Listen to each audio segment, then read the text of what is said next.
I'd like to call the Rehabilitation and Social Services meeting to order. Please call a roll.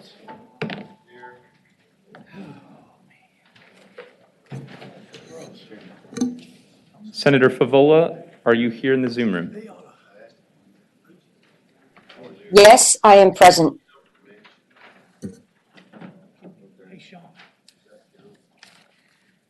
Madam Chair, you have a quorum. Thank you. A few housekeeping matters before we get started.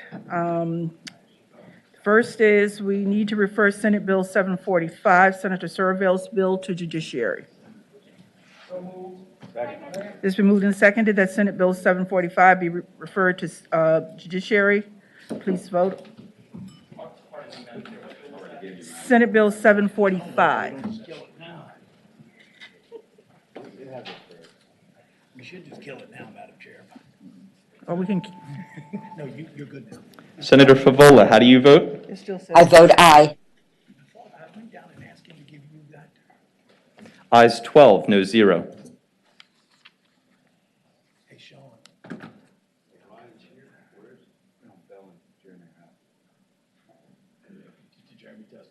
okay, so that bill is now re-referred. Oh, by the way, I'm not Barbara Favola. I'm her twin sister. Okay. We have, Senator Edwards has asked that Senate Bill 135 be passed by for the day. Without objection, Senate Bill 135. Do we need to vote on that? Strike. No, he asked that it go by for the day. Yes. Do we need to vote on that, Senate Bill 135? Bye for the day. By for the day? Yes. Okay, all in favor, please say aye. Aye. Okay, some announcements. The Cannabis Subcommittee will meet on Monday, the 31st, 15 minutes after adjournment in subcommittee room, on the subcommittee room number 1 on the 5th floor. We will now hear from the ABC Subcommittee report and then take up all other bills on the docket. Let's hear from the ABC Subcommittee. Thank you, Madam Chair. The ABC Subcommittee heard one bill, Senator Bell's bill, Senate Bill 254. And that was because we had a series of late-breaking amendments that everybody hadn't had the chance to see. Kind of overall, they fall into 3 categories. We were trying to clarify when a third-party delivery licensee is liable for any violations. They made the change that the licensee would be liable for violations during transport through the completion of the delivery. The old language said during delivery. The second we discussed, they modified and addressed some barrier crimes that you didn't want people involved in this process, and then removed some that didn't seem to apply. And then they added a 4th enactment clause for the ABC to monitor the implementation of the bill. After our last subcommittee meeting, all of the parties that had were a part of the work group and had not seen the amendments indicated that they had seen them, they had accepted them. Some of the parties that were adverse to the overall bill said they'd seen the amendments, but they still didn't like the bill. But everybody's okay with the amendments. The subcommittee passed it on a 4-0 vote, and I so move. Second amendment. It has been moved and seconded that Senate Bill 254 be reported. Madam Chair, we got to vote the amendments first. Correct. Oh, I'm sorry. So I beg your pardon, Madam Chair. I move we adopt the amendments. Second. Moved and seconded that we adopt the amendments. All in favor, please say aye. Aye. Aye. And now, as recommended by the subcommittee on a 4-0 vote, I move that the bill pass. Second. It's been moved and seconded that Senate Bill 254 be reported as amended. All in favor, please say aye. Sorry. Yes, vote. ma'am. Please vote on board.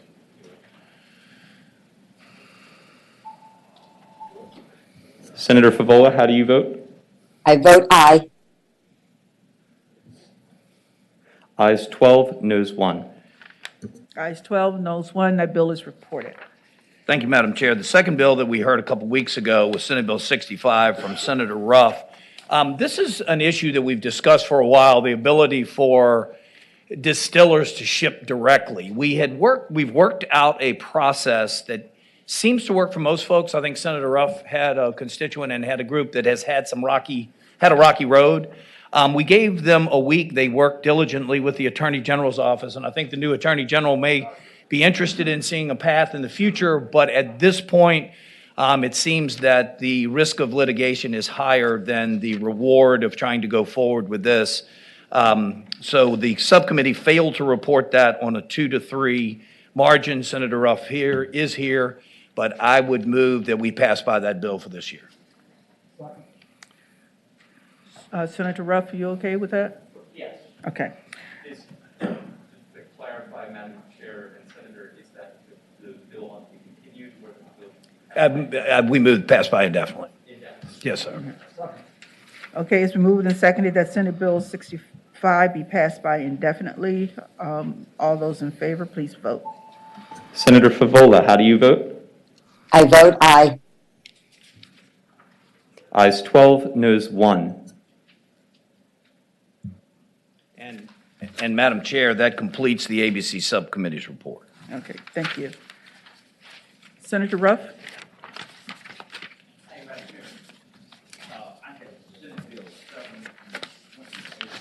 That is very similar to Senator Mason's bill, and I would like for mine to be rolled into his. Yeah, Madam Chair, I would appreciate if Senator Ruff has the same issue that we have in another place. We've been working diligently to try to thread the needle on how we can do this and not put our 4E funding in place. So he and I have talked about a joint effort here. And so I would appreciate if you'd roll 728 into my 577. excuse me? Is that SB 689, Senator? Or 577? No, sir, it's 577. So if you roll his 728 into my 577, we'll make him a chief co-patron and see if we figured out a way to make this thing work. Okay, then we need to have a motion to roll SB 728 into SB 577. Second. It's been moved and seconded that Senate Bill 728 be rolled into Senate Bill 577, and that both Senators Mason and Ruff will be chief co-patrons on the bill. All those in favor, please vote. Senator Favola, how do you vote? I vote aye. Like, Ayes 13, noes 0. So we will now take that one up, Senator Mason. Thank you, Madam Chair. Senate Bill 577, I don't know whether this is this a substitute, Mr. May? Yes, so we have a substitute. It's been moved and seconded that we adopt the substitute. All those in favor, please say aye. Aye. Those opposed? Okay, the substitute is now before us. Yes, ma'am. Let me find, if I can get my LIS to roll for me. So what we're trying to do here, Madam Chair, is we have an age-old problem of background checks. And there's a double, so you have to have a fingerprinted background check and a criminal, and then you have to have a CPS background check, which is in social services. There seem to be delays all across the board, but right now with our workforce shortage, we're trying to figure out a way that we can get people employed while waiting for the background check. What we cannot and will not ever yield on is the initial criminal fingerprinted background check. That has to be done. What we're trying to figure out here is how we can get somebody onboarded and employed while waiting for the CPS, which seems to take an inordinately long time. And Senator Ruff, I think, and I are going to work on that in the off-season. Our substitute says, notwithstanding any provision in this section to the contrary, a children's residential facility may employ a person specified in subsection A pending results of all background check component provided. The person has received qualifying results on the fingerprint-based criminal history background check. The person does not work in the residential facility or any other location where children placed in the facility are present, and such employee is permitted. The last is saying, provided that the federal government doesn't change the law or regulation to the contrary. We tried to figure out how to have them being supervised, but that we're concerned that puts our 4E fund, could put our federal 4E funding in jeopardy. So we're just saying flat out, you can't be in a facility that has children, but you can be onboarded, start doing the work to learn about the company or whatever they need to do to bring you along. This is the best way that I thank Mr. May and the folks at Social Services for an incredible amount of work to try to figure out if we can make this to be a solution, and that's a bill, Madam Chair. Thank you, Senator Mason. Are there any questions to the patron? Are there those in the audience in support of this legislation? For those attendees in the Zoom room who would like to speak in support of the bill, please raise your hand electronically now. Madam Chair, there are no hands raised at this time. We do have a speaker. Please come forward. Thank you, Madam Chair. My name is Jennifer Federa with the Virginia Network of Private Providers, and we appreciate both Senator Ruff, Senator Mason's hard work on trying to get this somehow worked out so that we can, in fact, employ the workforce, not be held up by the delays, and yet make sure children stay safe. I'm not sure this is going to solve all the problems, but it certainly is a step in the right direction, and we appreciate that. We'll appreciate any work they can do off session to make this process work a little better. Thank you. Thank you. Madam Chair, it looks like we do have one virtual speaker, pardon me. Okay. We'll take the, Bill Elwoods, would you please unmute and begin your testimony?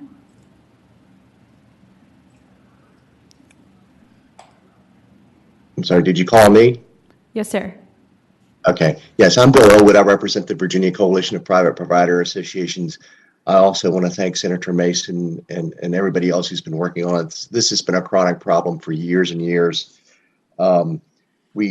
Again, with the workforce shortage that we have, delays that can sometimes be as many as 45 to 60 days of getting people on board, that the people just don't wait. If we can't pay them, if we can't bring them in some form or another, they will go work somewhere else. And this really does create a even worse workforce crisis than we already have. So again, we thank Senator Mason for his efforts on this and hope you can move this forward. thank you, Mr. Elwood. Madam Chair, it looks like Mr. Elwood's backdrop would be good for our ABC subcommittee next time. If there are no other speakers, I move to report, Madam Chair. No, let me see if there's anyone in opposition. For those attendees in the Zoom room who would like to speak in opposition to the bill, please raise your hand electronically now. Madam Chair, there are no virtual speakers at this moment. Okay, thank you. Okay, we'll take a motion.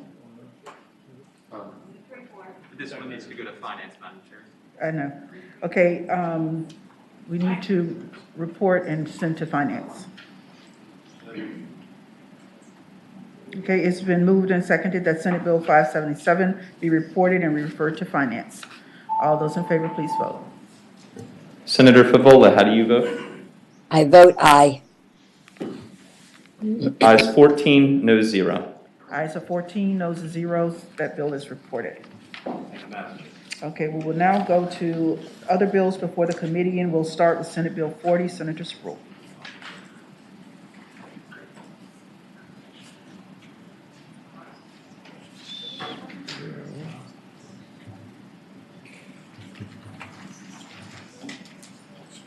Sproul. Good morning, Madam Chair. Good morning. Mr. Members of the Committee. Senate Bill number 40. Good morning, Senator.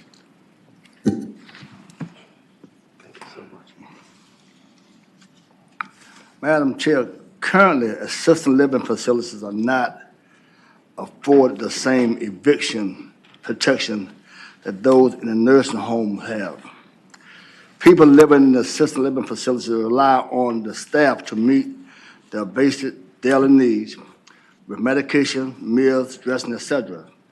An eviction without a hearing will greatly disturb their lives by causing many to end up homeless on the streets or in the emergency room. This legislation would ensure them a discharge hearing before that any facility may discharge or allow them for any reason.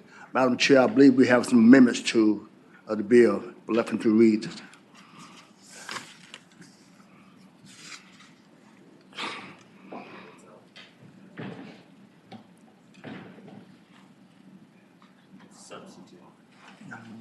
You say you have amendment? Move the substitute, Madam Chair. You have a substitute. Yeah, yes. It's been moved and seconded that we adopt a substitute. All those in favor, please say aye. Aye. Those opposed? Okay, you have the substitute before us. Madam Chair, I'd like to read the changes, if you don't mind. Yeah, please. Madam Chair, the The substitute has several changes. The first, other than a little bit of cleanup here and there, that on line 35, it allows an involuntary discharge when an assisted living facility closes down. On lines 43 to 45, in the cases of emergency discharges, it requires that notice of the involuntary discharge be given to the resident as soon as possible, and in no event more than 5 days after. On lines 47 and 51, it requires that notice be given to the resident of the time limits for filing an appeal, and that notice be given to the resident regarding the assisted living facility's duty to assist the resident with the appeal, and including giving them prepaid postage upon request. I think the original bill required that prepaid postage be given to everyone. They weren't very happy with that, so now it's upon request.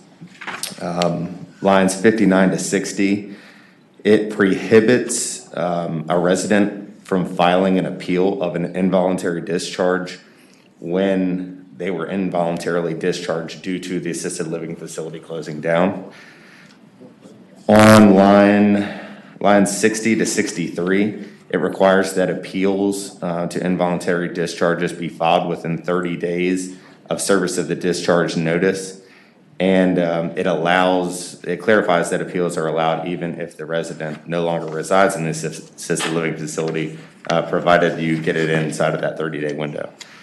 And then finally, on lines 63 to 65, it basically deems decisions made by the department on appeals from involuntary discharges, deems them as final and binding for purposes of judicial review. Thank you. Thank you. Madam Chair, I think we do have some speakers, I believe. Okay, if you could limit your remarks, please.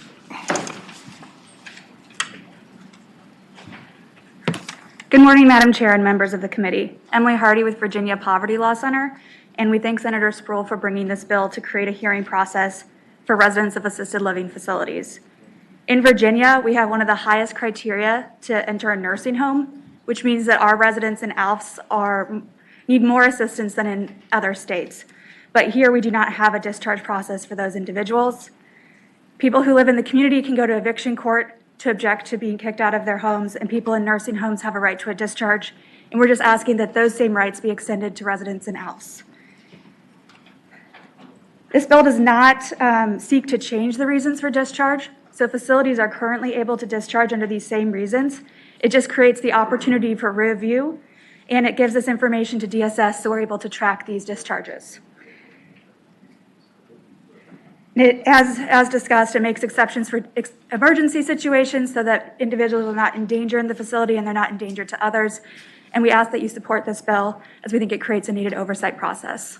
Thank you. Thank you. Madam Chair, may I ask a quick question? Yeah. Do you have an example of the need for this? I mean, could you give us a couple of real life examples of where this was needed? Yeah, absolutely. And I know that the Ombudsman is here to speak about it as well, and I know they see these.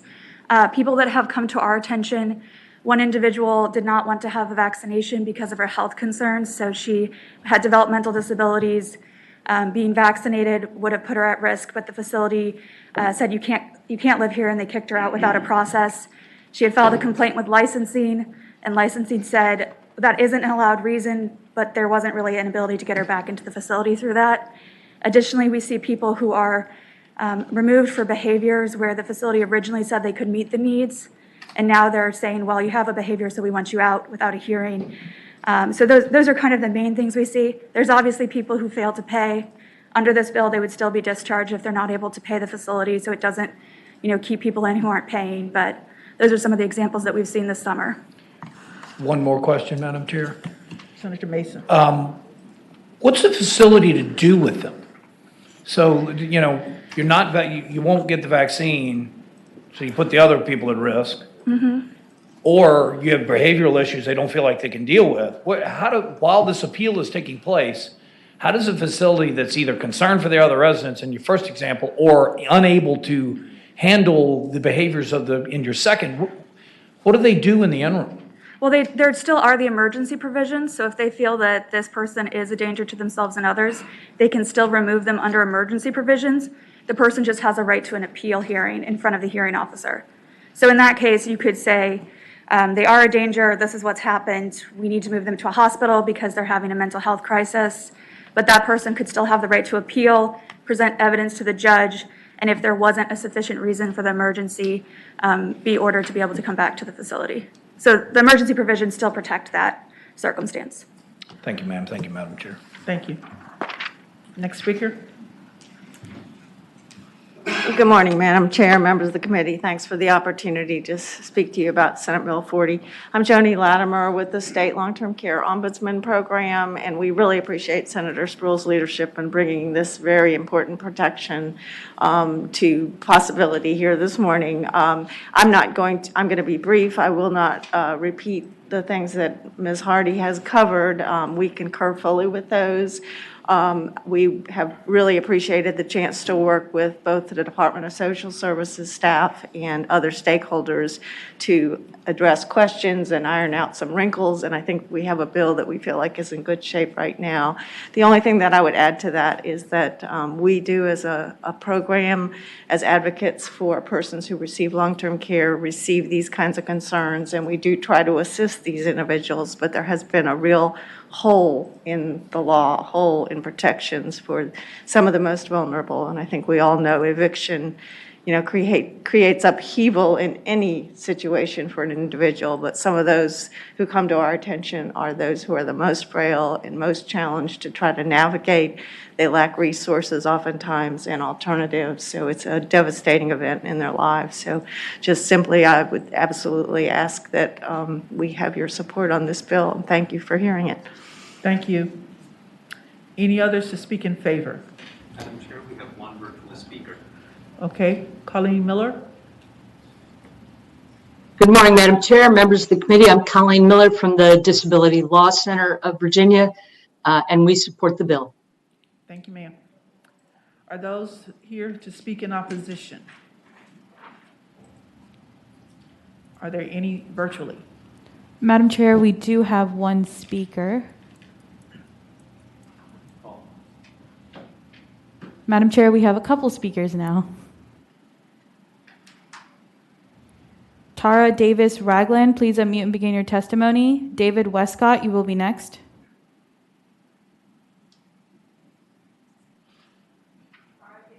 Tara Davis Ragland, would you please unmute and begin your testimony?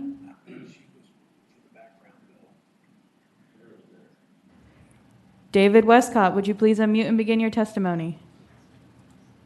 Thank you, Madam Chair. David Westcott on behalf of the City of Chesapeake. We appreciate Senator Spruill carrying this bill for us, and we hope that it's the pleasure of the committee to pass it. Thank you, Ms. Westcott. Judy Hadler, would you please unmute and begin your testimony?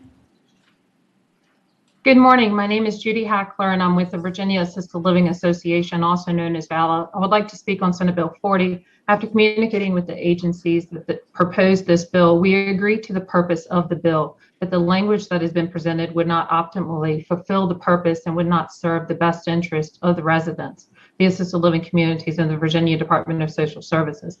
We were not provided with the proposed language prior to the bill's introduction, and we encouraged the committee to consider amending the bill to create a work group of stakeholders that would consider Virginia Administrative Code requirements that currently exist regarding the discharge of residents and make recommendations for improvements to provide a more defined and transparent appeal process for the discharge of residents in assisted living communities. The specific language proposed in this bill duplicates, conflicts with, and adds to the current requirements. All of these elements need to be more thoroughly reviewed and considered by stakeholders before being implemented into the code. Having only 2 weeks in the General Assembly to thoroughly fulfill the purpose of this bill is not a sufficient amount of time to create an adequate resolution.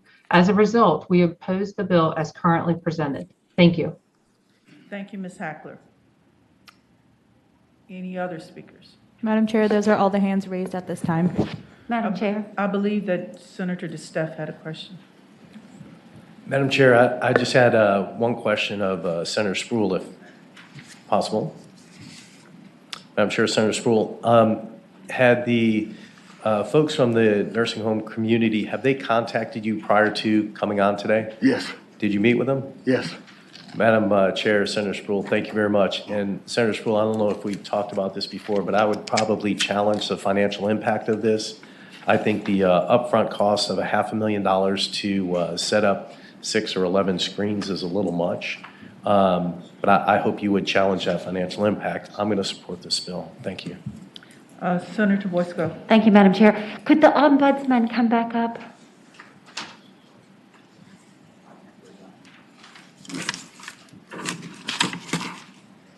Thank you so much. I saw you reacting to the last speaker, and I'm just wondering if you could give us any thoughts or clarification of your perspective of what was just said a moment ago.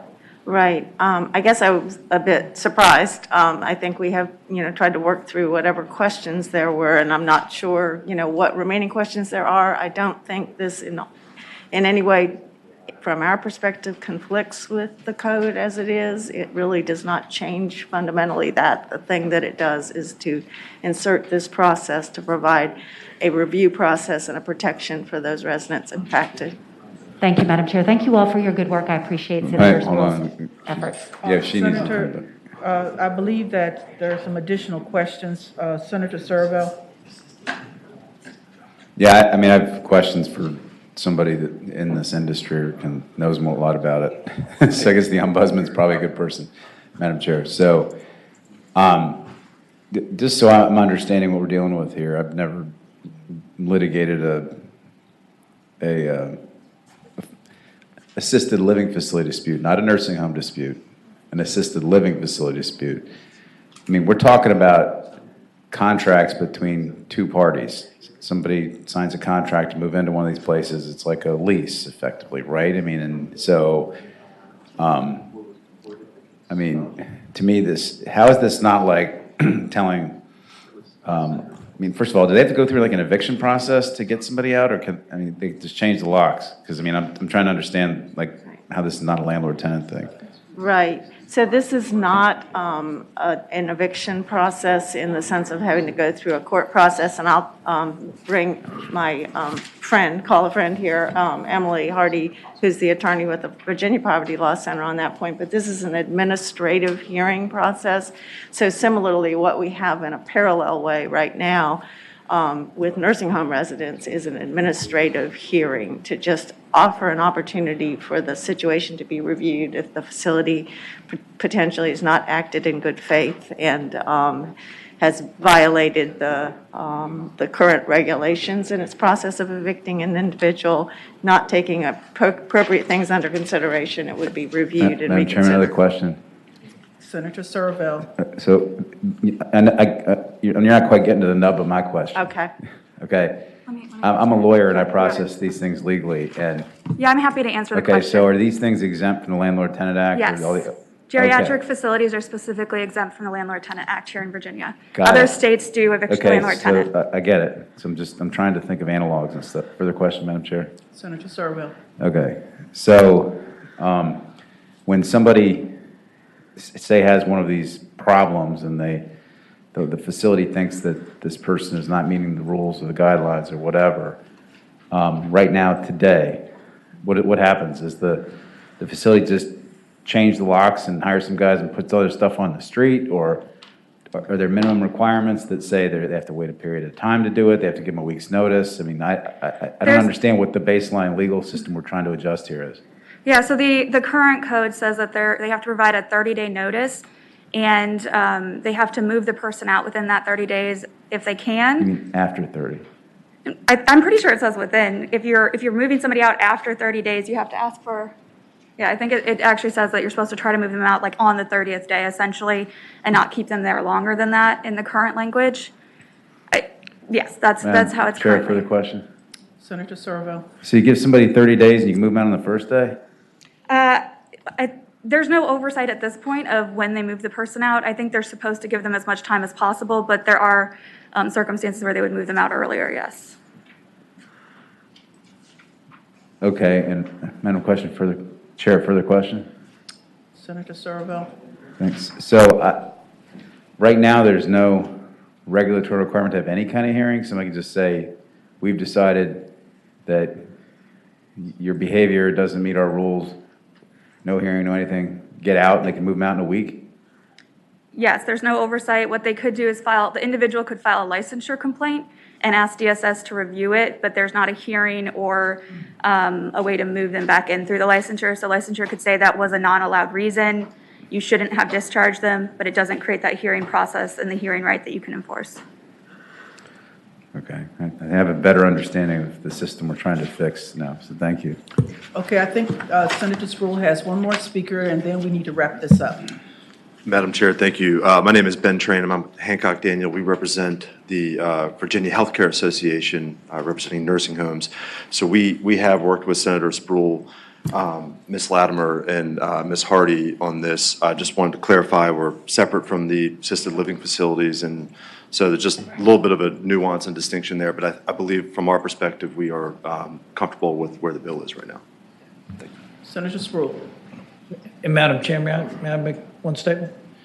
I think the gentleman makes an important point here. I mean, assisted living facilities fall into a gap, and everybody talks about their nursing homes. I'm interested in whether y'all negotiated with Ms. Hackler, who represents assisted living facilities. Because if you're surprised at her response, that's who she represents. It's my understanding that they got no ARPA money, no federal money because of the distinction of who they are. So, my question in this bill would be, if you want a 30-day window, can you have the hearing done and guaranteed in that 30-day period? Because it seems like it's taken me a long time to learn there was even a distinction, and I don't know what we're doing with that distinction. Sorry, thanks, Madam Chair. Thank you, Madam Chair. In closing, thank you, Madam Chair. In closing, remember the last thing was said, the question was raised by 2 weeks. Madam Chair, I have seen this committee and others have someone right here and write a bill in 15 minutes. So at least the person who complained about 2 weeks, 2 weeks up here is a lifetime up here. We have had a bill right here in front of me right now and do the whole thing in 15 minutes. So I think if they had 2 weeks, I think that's appropriate. Thank you, Madam Chair. Okay, so we have Senate Bill 40. Senator McKike is now, he's not. Yes, but he should be shortly. Okay, all right, thank you. Okay, so we now have, Senate Bill 40 before us. It's been moved and it has to go to finance. Okay. Senate Bill 40, it's been moved and seconded that Senate Bill 40 be reported and re-referred to finance. All those in favor, please vote. Senator Favola, how do you vote? I vote aye. Ayes 12, noes 0, abstentions 2. Thank you, Madam Chair and members of the committee. Senator McClellan. Good morning, Madam Chair. I have Senate Bill 485, which updates the Delinquency Prevention and Youth Development Act, which is a law that was passed in the 70s, but has not been updated since, and has not been funded since, that is used to provide state money to localities to use for delinquency prevention programs for youth. The bill does 3 things. First, it reduces some of the bureaucratic hurdles the locality has to go through to receive or utilize grant funds. It provides flexibility for localities to ensure the effective use of state dollars by identifying the kinds of prevention programs that are most likely to be successful and accordingly are eligible for funding. And it gives localities the ability to engage youth in their community by funding the formation of youth advisory boards to assist in the effective use of state funds. This bill is the work of a group of students at the University of Virginia State and Local Policy Law Clinic. I have a couple of people, Scott Chamberlain, I believe one of the students, is here to testify for the bill and answer any questions. But again, the purpose of the Delinquency Prevention and Youth Development Act was to focus on community-based services that intervene with young people before they interact with the criminal justice system to keep them from continuing down a path of delinquency and possible crime and incarceration. And that's the bill. Okay, are there any questions to Senator McClellan? Okay, those to speak in favor? For those attendees in the Zoom room who would like to speak in the favor of the bill, please raise your hand electronically now.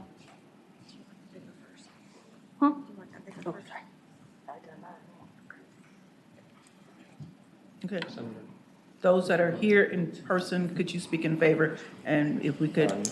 Good morning, Madam Chair, committee members. Amy Willard with Legal Aid Justice Center in support of the bill. The two most important things this can do, it intervenes before kids enter the system through prevention efforts, and it is driven by community needs and community conversations. So we hope you support the bill. Thank you.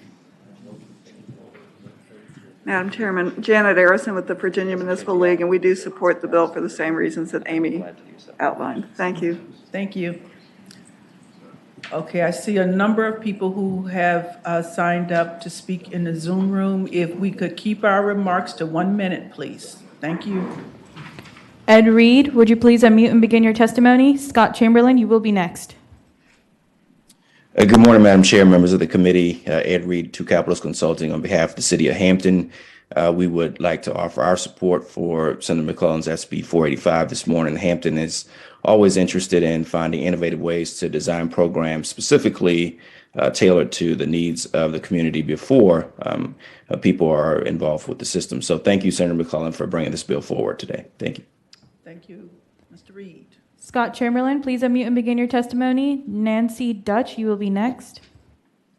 Good morning, Madam Chair, members of the committee. My name is Scott Chamberlain. I'm a student at the University of Virginia School of Law's State and Local Government Policy Clinic. And as Senator McClellan mentioned, I've been working with her to develop SB 485 under the supervision of Andy Block. And I'm here today to urge you to pass SB 485 and update the Delinquency Prevention and Youth Development Act. And the views I express today are my own and do not reflect those of the law school or of UVA. As Senator McClellan mentioned, the purpose of this legislation is to bring the law up to modern day standards and reduce some of the obstacles that localities face in securing grants to support their youth. It's important that we update the law now because the pandemic has had a negative impact on many of the services that support our young people. So updating the law to make it more user-friendly and renewing funding for the program will put money where it's currently lacking in Virginia, which is in prevention. A lot of the other state programs that exist focus on reactive intervention rather than prevention. So SB 485 will give localities the ability to intervene with youth earlier. With the proper funding and oversight from the Department of Juvenile Justice, localities who are struggling to combat youth violence and crime will be able to utilize proven prevention programs. And adopting the changes proposed by SB 485 will both bring the law up to modern day youth intervention standards and empower localities to supply youth with the support they need to thrive. Thank you for your time. Thank you. Nancy Dutch, please unmute and begin your testimony. Valerie Slater, you will be next. Good morning. I'm Dr. Nancy Deutsch. I'm professor of education at the UVA School of Education and Human Development and director of the Youth Next Center. My remarks today represent my own views, not of the University of Virginia. So for the past 2 decades, I've been studying positive youth development with a focus on how programs can best meet youth's needs, promote positive outcomes, and prevent risky behaviors. I frequently help organizations use research to shape their programming. So I provided input into this bill, summarizing key research that was used to guide the bill's recommendations. And I'm really pleased to see this body of research reflected in the bill before you. Delinquency prevention has moved from a primary model of intervention to one of prevention via promotion of competencies and focusing on strengths. So this focus on the whole child from an early age has been effective in also preventing engagement in risky behaviors. At the most basic level, having a safe, supervised, and engaging place to go after school prevents risky behaviors by removing the opportunity for delinquency during unsupervised time. But research shows that youth development programs that focus on promoting youth's social and emotional competencies also have a positive effect on a range of outcomes. So developmental science tells us young people seek a sense of autonomy and competence, purpose and belonging, and they're going to seek out opportunities to have those needs met. Youth development programs, particularly the kinds of research-based programs that are outlined in this bill, offer a means for youth to meet those needs, which is key. If communities don't offer young people positive ways to meet those needs, they're going to seek out alternative ways to do so. And the research shows that by providing relationships with supportive adults, engaging youth in meaningful activities, and giving youth a sense of belonging and opportunities to contribute to their communities, youth development programs are cost-effective means of preventing delinquency and promoting positive outcomes. This bill effectively provides research-based guidance to communities that will help ensure that Virginia's young people have access to the programs and supports they need to thrive. So I urge you to pass it. Thank you. Thank you. Valerie Slater, please unmute and begin your testimony. Kelly Harris Braxton, you will be next. Good morning, Madam Chair, members of the committee. Valerie Slater with Rise for Youth and the NAACP Virginia State Conference, and we support this bill. Specifically for us, what's most telling here is that the ability to create youth advisory councils, it points to recognizing that young people don't want programs created for them without their input. And so that they have taken the time in this particular bill, in the drafting of this bill, to make sure that children that are in need of the services are also helping to say, this is what we need, this is what we would be receptive to. It's really important because no one really wants everyone to have a say in what's going to happen to them without having their own voices heard. And so for those reasons and others that have already been stated, Rise for Youth and the Virginia State Conference NAACP also support this bill. And we ask that you would consider and pass. Thank you. Kelly Harris Braxton, please unmute and begin your testimony. Natasha White, you will be next. Good morning, Madam Chair, members of the committee. Representing these 16 older historic cities of Virginia First Cities Coalition, I'm Kelly Harris Braxton, Executive Director. I'm here to share our strong support for Senator McClellan's Senate Bill 485.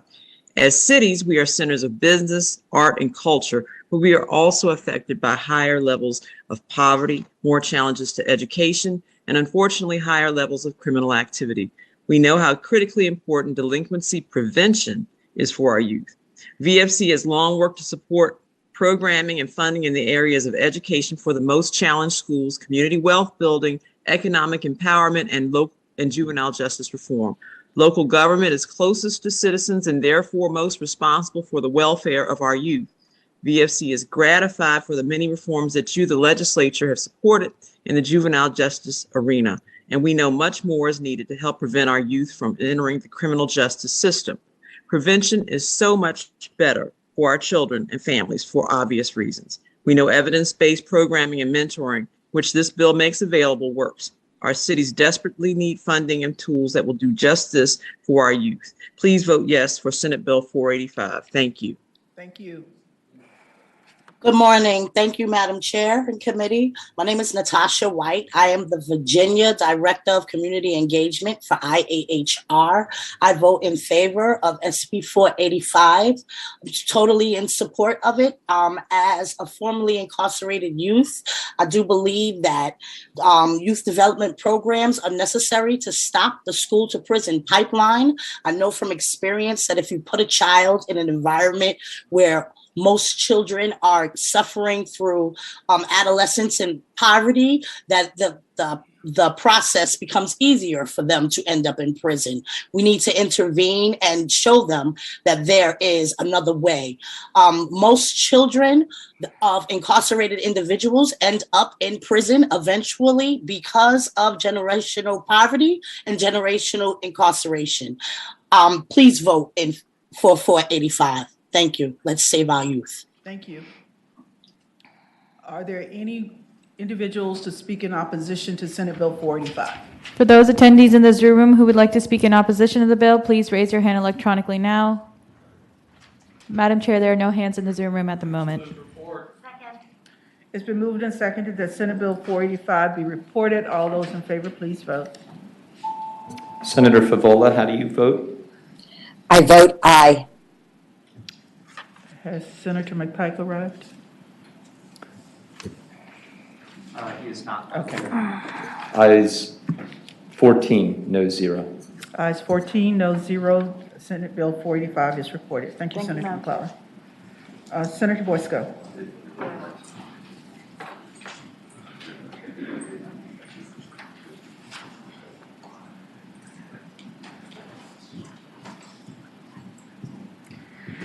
Good morning, Madam Chair and members of the committee.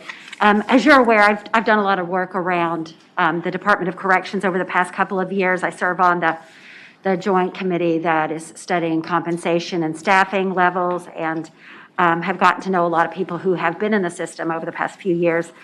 And before you get started on SB 441, I want to just remind the body that we have in our budget significant raises that are proposed for the employees, for the officers, and I'm carrying a budget amendment that would also raise the salaries of the non-officer employees of DOC. I absolutely appreciate the work that DOC does and have been to visit a few of the facilities, and it is in that spirit that I bring this bill. But there is a problem, because we have been underfunding them. And so we have been funding our prisons on the backs of the families who have incarcerated individuals.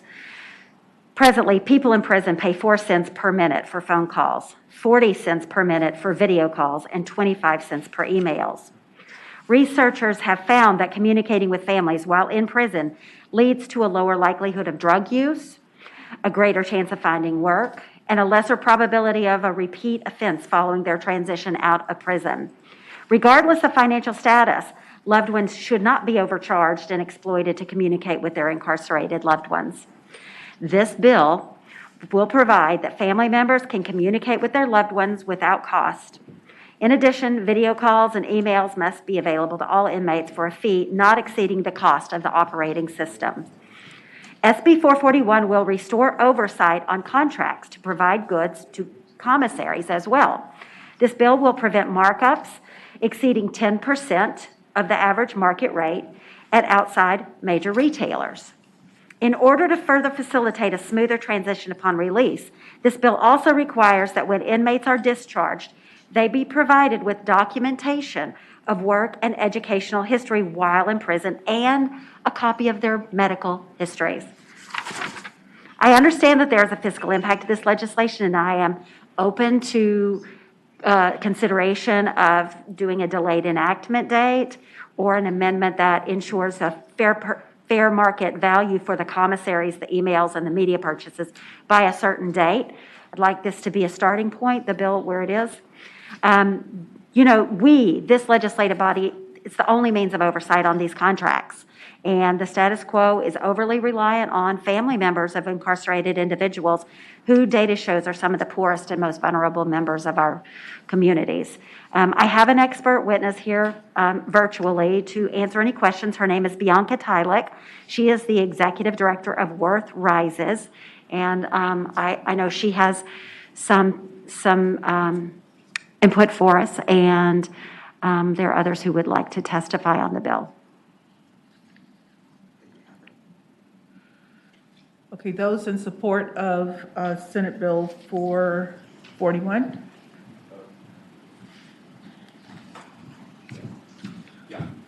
Members of the committee, Ben Knotts with Americans for Prosperity. We are free market advocates. This is what we call a captive market.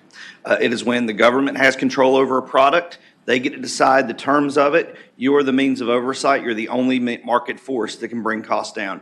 As a pastor, the bivocational pastor, I have a member in my church whose daughter had a baby, and she was addicted to drugs, and she had to take the child, and the girl ended up incarcerated again. She can't afford diapers. To talk to her daughter, it nearly bankrupts her. It's diapers or daughter. That's the decision she has to make. So we help her at our church. You're the only means of oversight here. So this is a captive market. You're the market forces that can decide, is this a fair market value? So I know the senator has really tried to get everybody to the table to just say, how can we improve the status quo? So that's what I'm hoping y'all can consider with this today, and appreciate your time. Thank you. Madam Chair, members of the committee, as the senator said, the ability for someone who's Could incarcerated you to state your name, please? Oh, I'm sorry. Michael McMillan here with Justice for Virginia, speaking in support of this bill.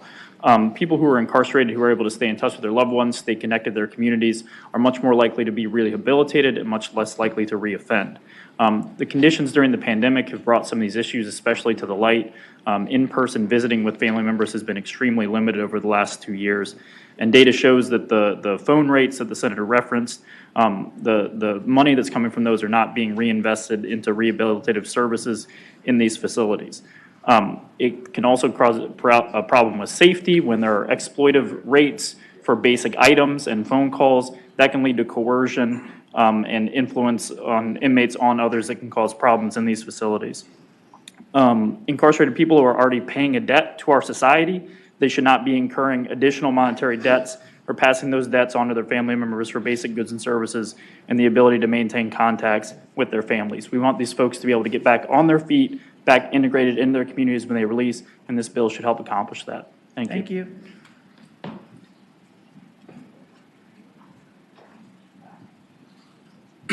Madam Chair, members of the committee, my name is Salim Kalfani, and I'm here to represent the Virginia Interfaith Center for Public Policy, and we support the bill. Thank you.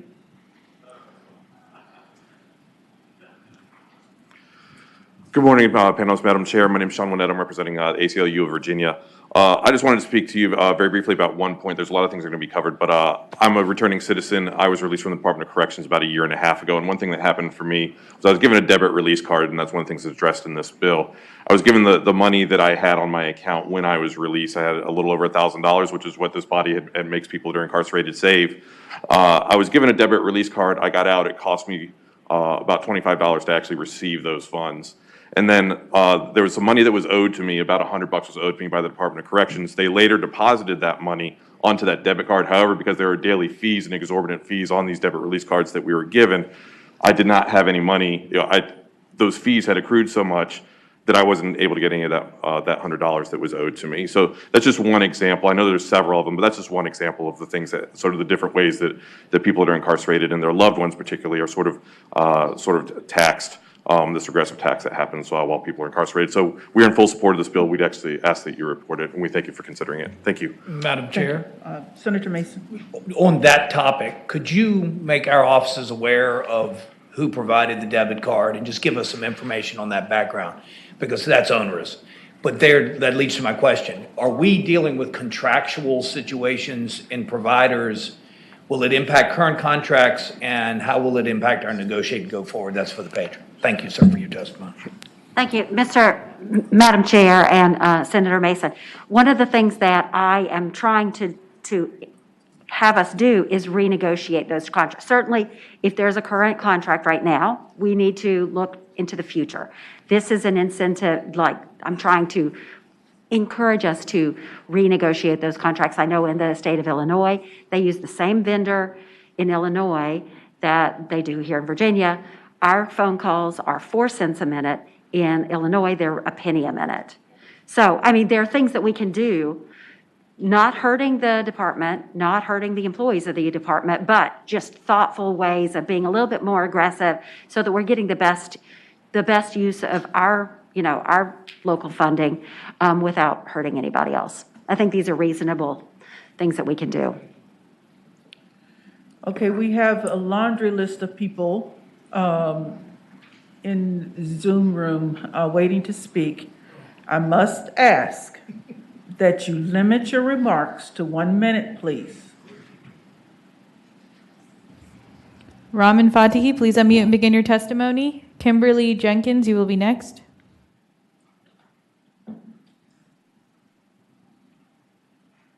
Folks, thank you for having me. Forgive the Casual Friday. I apologize for making the request, but would the committee give me one moment? I have some input I'm receiving that I'd like to be able to I'm incorporate sorry, into we my have a long comments. If list I of could step people aside for a moment. 1 minute. All right, now, if it's now or never, I'm here as the Commonwealth's attorney for the city of Norfolk. It may seem unusual to have a prosecutor here. My concern is for public safety and for the ability of people who are coming out of the Department of Corrections to reintegrate in the community. The fees and excessive fees in the Department of Corrections make that more difficult, both because it limits contact with families and because it impoverishes already impoverished families who are not in prison. My main concerns are that the bill must include my time is up. Thank you. Kimberly Jenkins Snodgrass, please unmute and begin your testimony. Good morning, Madam Chairman and committee members. I support SB 441. My name is Kimberly Jenkins Snodgrass. I'm with Interfaith Action for Human Rights, and I'm also the mother of a wrongfully incarcerated individual. I have been paying these fees for 15 years. I can tell you that it has cost me thousands of dollars, unnecessary fees tacked on. So I support SB 441. Thank you. Natasha White, please unmute and begin your testimony. Good morning again. I'm here representing myself and also the Virginia Coalition on Solitary Confinement. It is proven that most crime is committed to cater to a need. So we are charging people that are already impoverished to speak to their loved ones. There's no sense in that. The amount of money it costs to incarcerate one individual plus take care of that individual, we have now sentenced their family to take care of them. They are suffering as well. I'm in total support of SB 441. Thank you. Thank you. Chuck Mier, please unmute and begin your testimony. Good morning, Chuck Mayer with Social Action Linking Together. I'd like to share with the committee a few quick facts to help contextualize the bill. In America, 1 in 3 families with an incarcerated member goes into debt to try and communicate with their family member. In the Department of Corrections, the DOC has a contractual obligation to set what a fair market rate is for these communications. Currently, it costs 25 cents to send an email. I would ask if any members of the committee have ever been charged any fee to send an email. And I would suggest that 25 cents is not actually a fair market rate. We need to regulate these costs because they are being borne not by the incarcerated people, but by their families. And there's no reason why any family member should ever have to go into debt in order to communicate with their loved ones. These are hardworking, tax-paying people who just want to contact their loved ones. It is immoral to charge them an additional fee just to do that. I would also submit that the money that this bill would incur, the fiscal impact, would lead to an incredible return on investment. We suggest, our analysis suggests that about $27 million will stay in the Commonwealth rather than getting sent out to outside, out-of-state vendors, and stay in our communities where it's needed and help boost up Virginia's economy. Thank you. Pauletta James, please unmute and begin your testimony. Hi, good morning, Madam Chair and committee. My name is Pauletta James, and I am speaking for Bill SB 441. I'm a single income home, and both my husband and son are being held in Virginia Department of Corrections. I believe family connection is key and critical to the rehabilitative process of those in prison, but the astronomical prices that I've had to pay to ensure they can eat and stay in touch through phone calls and video visits has been a huge financial strain on me. I've spent nearly $40,000 in the last 7 years to provide for them and keep in touch with them regularly. So I thank you, Senator Boysko, for introducing this legislation, and I hope this committee will vote yes for SB 441. Thank you for your time. Thank you. Sincere Allah, please unmute and begin your testimony. Yes, my name is Sincere Allah. I was recently released from the Department of Corrections after serving 24 years. And I can personally attest to the cost, not only the morale cost, but also the financial cost of the extensive amounts of fees that are associated with phone calls, commissary, medical, like with everything dealing with the Department of Corrections. And having a monopoly on these things it doesn't hurt because we have no other option. And as far as for us inside, we can't even offset the cost of some of these things because jobs are at a premium. And even if we did have a job, it still wouldn't help because the cost of these things are so high and they continue to go up month after month or year after year. So I speak in support of SB 441, and I thank you for your time. Thank you. Sheba Williams, please unmute and begin your testimony. Good morning, Madam Chair and committee. Thank you for having me. My name is Sheba Williams. I am the Executive Director of No Left Turns, a reentry-based organization in Richmond, Virginia. We spend on average $7,000 to communicate with individuals who are incarcerated through JFA stamps for email, which is free in our society, but we have to pay an excessive amount just to send messages to people to communicate about their process and make sure that they're connected to family. I myself was a child who had both of my parents incarcerated when I was 10 years old, and the cost on families who are penalized for this is not just about what we pay in commissary and email. We pay to travel long distances to institutions. We pay for the cost of when a person is released and faces the economic terrorism of the collateral consequences of what happens when you are in incarceration. We support SB 441 and hope that you would think about the families who are also penalized when a person is locked away. Thank you. Thank you. Santia Nance, would you please unmute and begin your testimony? Hello, thank you all for being here and for allowing us to speak today. My name is Santia Nance from the Sisters in Prison Reform, and I'm in support of SB 441 as I have a loved one in prison. I spend an average of $350 a month on various expenses, food, email, clothes, etc., but about half of those costs go to talking on the phone alone. Having a direct line to speak to him every day keeps his head up and gives him hope for a better future and to feel closer to home. Family and friends are a proven way to continue the rehabilitation process and make better people in the long run. So please pass this bill as it will support so many in Virginia on both sides of the walls. Thank you. Thank you.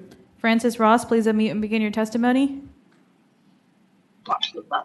Thank you, Madam Chair, and thank you, Senator, for putting this bill forward. I just want to keep it short. I know that this has been lengthy. This bill is really important, and I wanted to add that unfortunately at this time, most of the residents of the DOC aren't even allowed to do their little 22-cent jobs, so they're not getting any money either, and it's a big financial hardship. Thank you for your time. Thank you. Jesse Crossan, please unmute and begin your testimony.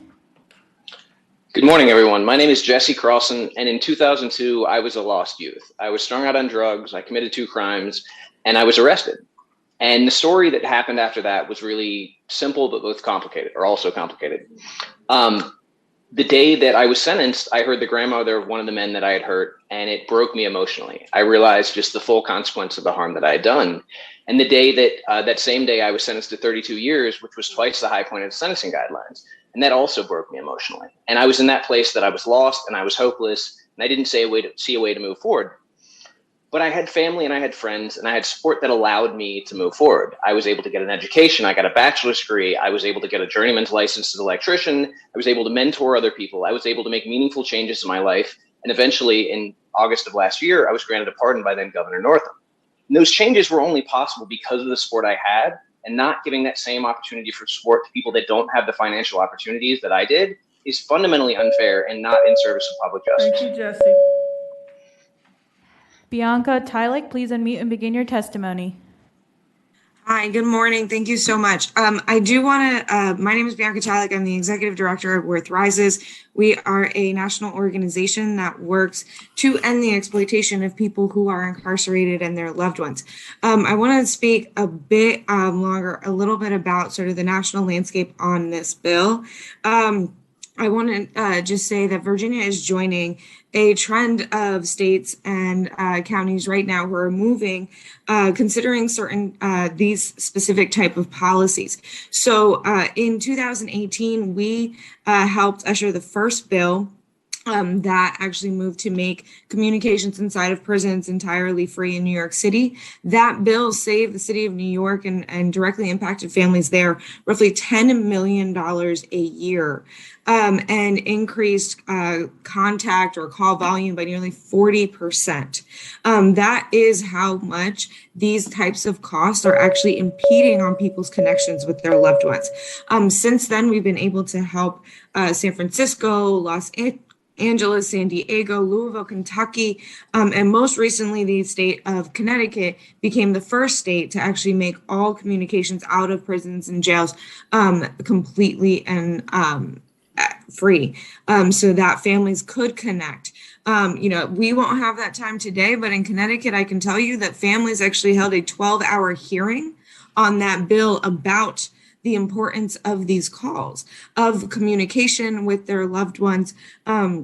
Over 200 people, and I know that same impact is in Virginia, and that families are really struggling to connect with their loved ones who are incarcerated. We helped working with Senator Boysko, and I know the next bill, Senator Morrissey, to do the analysis on this bill, because we have done this before. And I think that's a really important point. I think a lot of times we think about what are the fiscal impacts on the state? This bill is incredibly powerful in not just making communication free, but also curbing the impact of things like commissary, like money transfers. Imagine, what these fees are if every single time that we sent a Venmo, we had to pay $7 to do so. Those are the type of things that we're seeing in departments of correction. So I just want to sort of paint that national picture and understand where sort of Virginia is right now. What is great is that Virginia, especially in the DOC with this particular prison bill, is not collecting a commission already, which means that there is a curbed, sort of fiscal impact, and that fiscal impact we do anticipate at just roughly $7 million. I do want to note that we work very closely with procurement in states and counties. So we don't just leave at the moment that you pass a policy. We will help agencies actually get through the implementation with that policy. For example, right now we're working with Connecticut, and so we actually connected the Connecticut DOC with the Sheriff's Department in San Francisco, who had already implemented such a policy, so that they could learn from those who have already done this, and can kind of benefit from those learnings and implement this in a cost-effective and safe way. Thank you. Bianca, could you wrap up your remarks, please? Sure. I just want to say that in the end, we are incredibly obviously supportive of this bill, and would love to answer any questions that are specific to the fiscal note, specific to how these things get implemented in other jurisdictions. Thank you so much. Do we have any individuals in opposition to Senate Bill 441? For those attendees in the Zoom room who would like to speak in opposition of the bill, please raise your hand electronically now. Good morning, Madam Chair, members of the committee. My name is Jerry Fitz with the Virginia Department of Corrections. And I just want to clarify that our opposition is probably more so also along the lines of where Senator Boysko wants to go with this bill. Our concern is that we have a tremendous amount of phone calls, video visits, commissary participants that are happening right now. And our concern is we want to make sure that continues to happen.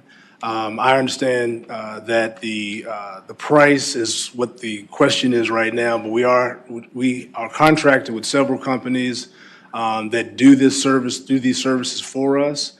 And so our concern, particularly with phone calls and video visits, just to give you a flavor, there were over 279 million phone calls just alone made in fiscal year 2021. And so our concern is that we can just make sure that continues to happen, because we realize that our inmate population, they do need to be in touch with their family and their loved ones, because that helps us with the reentry efforts. So that's where our opposition comes from. Just what is the alternative if we are not going to go in this direction? Thank you. Thank you. Are there? Okay. Madam Chair, can I just follow up? So I think the intent of this, one, the debt card fees, the getting the information as you leave and not having to request it and pay for it. Those are things that I would like to see us make sure happen today. What I am willing to do is have if someone would like to, or I can make an amendment that when we are moving towards the next round of negotiations, that we put some criteria in so that we get the best deal possible for the Department of Corrections, and also so that, that the families are not taken advantage of. As I said before, I've been working very closely with Mr. Fitz and really focusing on making sure that our employees are being paid a fair and livable wage, that they're safer, that they are being, that our Department of Corrections are safe and functional places. But what I do have a problem with is that, and Mr. Fitz is right, they're not taking a commission on the phone calls, but on the commissary. So if you have a package of oodles of noodles, right, they might be charging $1 per package. The actual cost is really more like a quarter. They take 10 cents off of each. They take 10% off of it. So let's negotiate so that they're not taking a big price markup, but they're still getting their 10% on whatever it is, right? Like, let's look at this thoughtfully and rationally so that everybody is going to win. The families of the incarcerated, as you heard Paula Jones saying, she spent in the tens of thousands over the past several years. We can do this better. Other states are doing this better.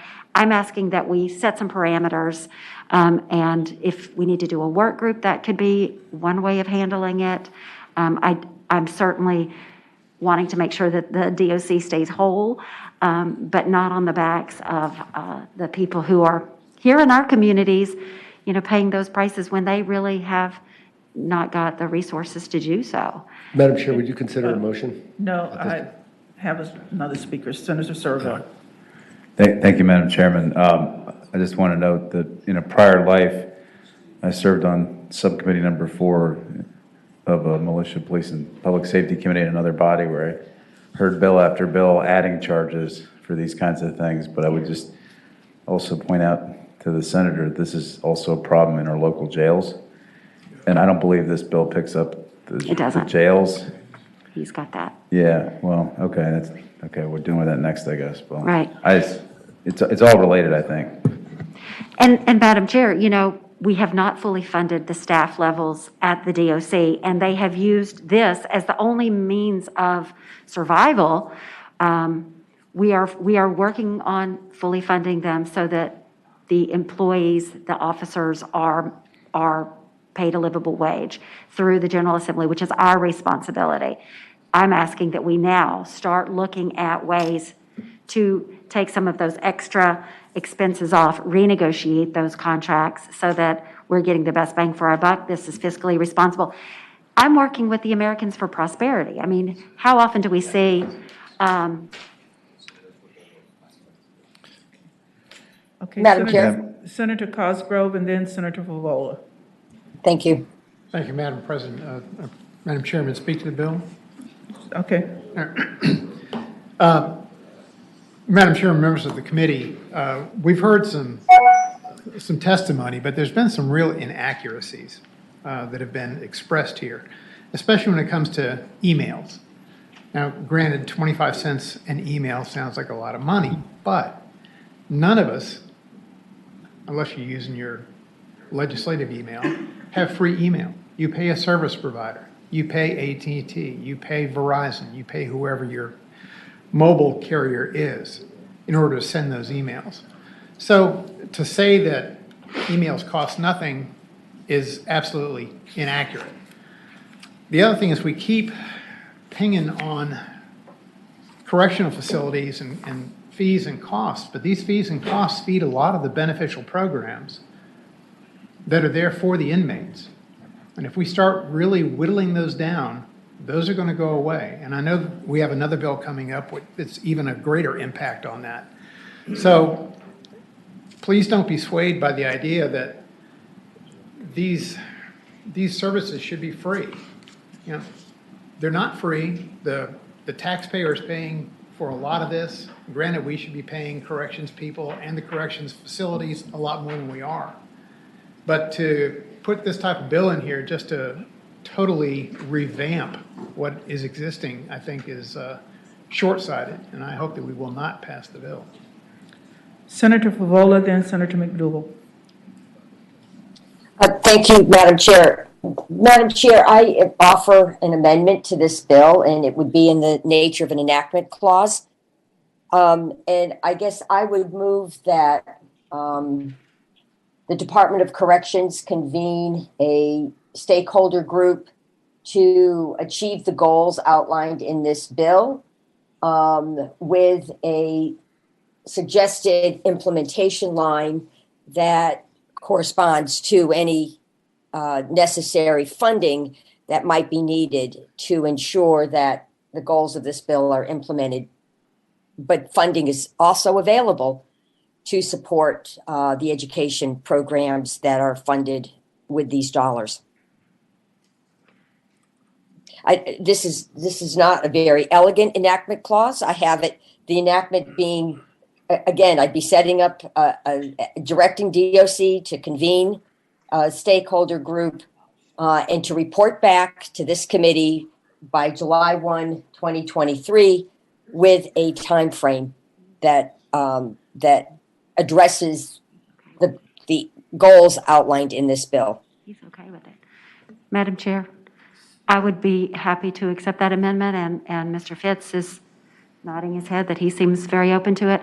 I would also point out, Senator Cosgrove, that we have put money in the budget for the programs, which are now going to be in the general budget.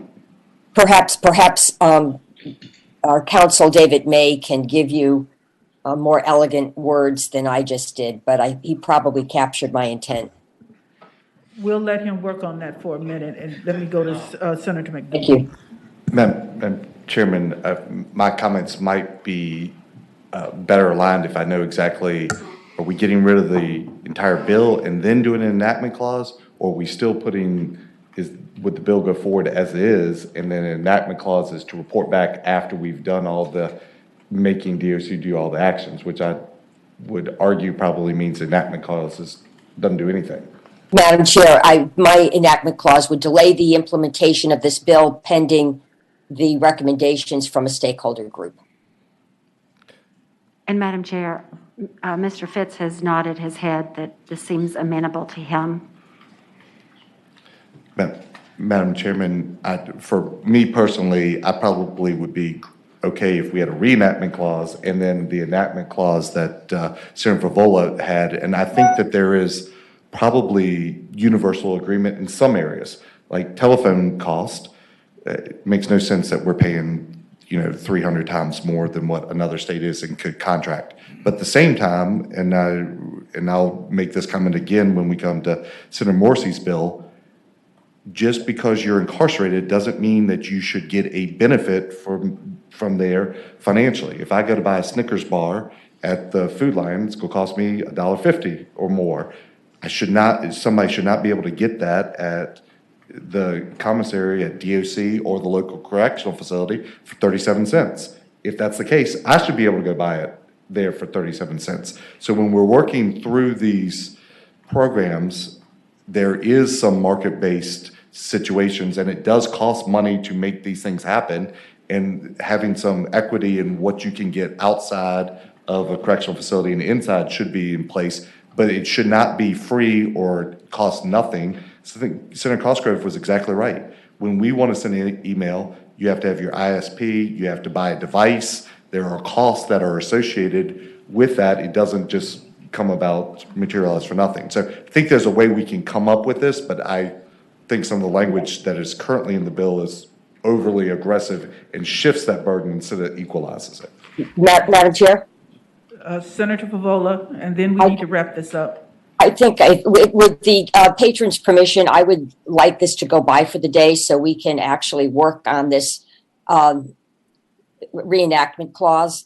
I think we can get to a place which would give the patron comfort and address the concerns and desires of a majority of the committee members. The patron is saying no. Madam Chair, I would like David May to give us his If he his has notes to see if he thinks we could get this done today. I feel like we have Okay. some flexibility in meeting the spirit of this Okay, I without. will be leaving here in a few minutes. Yes, ma'am. So, okay. What? Okay. Madam Chair, so yeah, what I took from that was to come up with an enactment that would read something to the extent of the department shall convene a work group to examine the feasibility and strategies for implementing the provisions of this act, and shall report its findings to the chairman of the Senate Committee on Rehabilitation and Social Services and the House Committee on Public Safety by July 1st, 2023. We could either, and then with that, we would either want to delay, we could do a delayed enactment to give us a year. Well, the date would actually would need to be like October 1st. And then we would delay it to July. So it'd be after the next General Assembly session. So any changes could be made. Or as Senator McDougal mentioned, a reenactment would also serve that purpose, however you want to do it. There would have to be some trigger. Otherwise, the provisions would go into effect while the study's being conducted. Why don't we delay the enactment of the provisions, Madam Chair? My initial intent was to delay the enactment of the provisions and then do a reenactment clause. Is that okay with you, Senator Boyd? Yes, ma'am. I'm getting a nod from my stakeholders too. So is that a motion and a second? Second. Okay. All in favor, please say aye. Aye. Aye. Opposed? Okay. Madam Chairman, Senator McDougal. just because we don't have it physically in front of us, I just want to be sure. Exactly. It is a delayed enactment on the provisions and a reenactment on everything. So as we go back and figure out exactly how we need to deal with the different items, because I think they are pretty disparately different between telephone and commissary, then we'll be able to get that right over the next 12 to 24 months. Correct. Okay, thank you, Madam Chair. Madam Chair, I just want to make sure the stakeholder group is in there. The DOC must meet with stakeholders. Correct. Got it. Okay, I think that's in a good place. Thank you, Madam Chair and Madam Chair. Okay. So, my twin is doing a great job. so now we need a motion on Senate Bill 441 as amended. And it needs to be re-referred to finance. Yes, ma'am. Second. It's been moved and seconded that Senate Bill 441 as amended be reported and re-referred to finance. Senator Favola, how do you vote? I vote aye. Senator McPike, how do you vote? Aye. Ayes 9, noes 6. Ayes are 9, nays are 6. The bill is reported and re-referred to finance. Whew. Y'all losing me in a few. Okay, so Senator Kiggins has asked that Senate Bill 702 go by for the day. If there's no opposition to that, Senate Bill 702 will go by for the day. We will now go to Senate Bill 581, Senator Morrissey.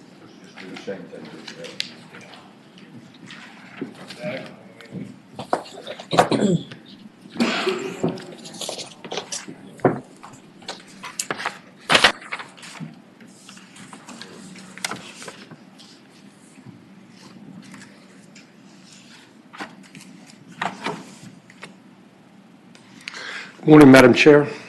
Good morning, members of the committee. I'm here to present Senate Bill 581, and the first thing I would like to do is move the substitute bill, which provides simply clarifying language. Second. It's been moved and seconded that the substitute be adopted. All those in favor, please say aye. Aye. Those opposed, substitutes before us.